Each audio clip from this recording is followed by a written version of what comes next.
अत्याचार से पैदा होते हैं, बागी बागी शब्द के वो जुबान दिल हुई बा जवन स्क्रीन पर आग लगावे खातिर काफी बा।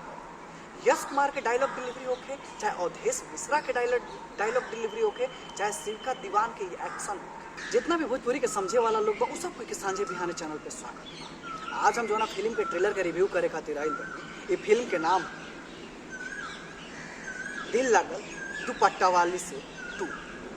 ये फिल्म के एक्टर यानी कि अभिनेता के भूमिका में बाड़न यश कुमार, एक्ट्रेस के भूमिका यानी कि अभिनेत्री के रूप में बाड़ी शिवका दीवान और अवधेश मिश्रा।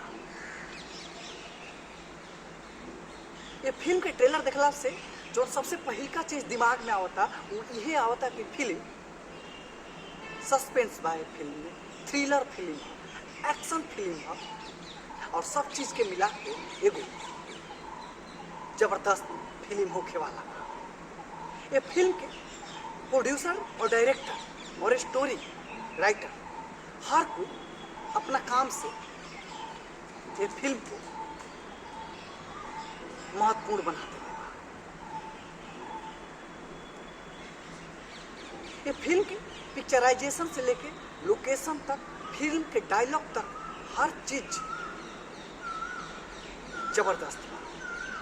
और जब कहल जाला ना कि शब्द के जुबान मिल जाए तो शब्द आग के रूप ले लेवे।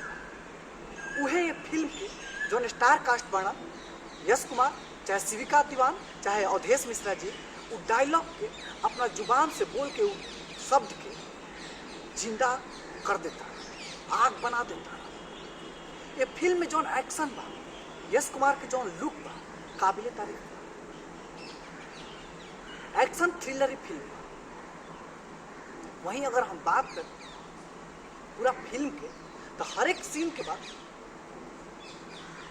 ट्रेलर में पते नहीं चलत कि अगला सीन में का बा, अगला फ्रेम में का। रुआ अज्यूम करब, रुआ आशा करब का वही होखे वाला बा, तब तक कुछ और घटना हो। यानी कि पूरा 4 मिनट के ट्रेलर बा, 3 या 4 मिनट के, लेकिन चारों मिनट में सस्पेंस बरकरार रहा, उत्सुकता बढ़ा देता कि फिल्म कहिया रिलीज हुई, कि फिल्म हम देखी।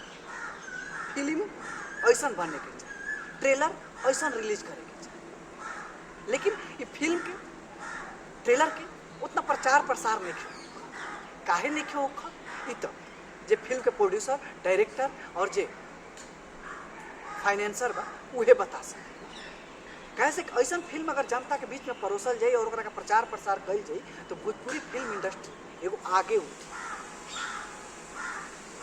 वो लोग एहू से ना करत हुए कि भोजपुरी फिल्म में मोटा मोटा पेट, चोली और जोबन और धोनी दिखा के हिट करावा जाला। लेकिन ये सब चीज़ यश कुमार के फिल्म में नहीं थी।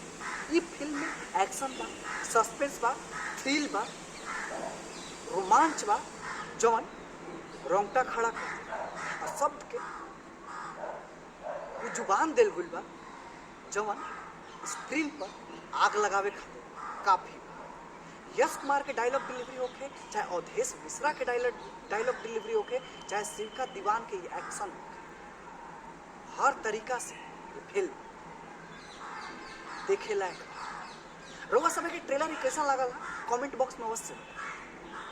रउआ समय के कौन पार्ट ई ट्रेलर के सबसे बढ़िया लागल है, कौन सीन सबसे बढ़िया लागल है, कौन डायलॉग सबसे बढ़िया लागल है, अपन विचार कमेंट बॉक्स में अवश्य बताएं। कैसे कि विचार भोजपुरी के विस्तार करे खातिर काफी हो।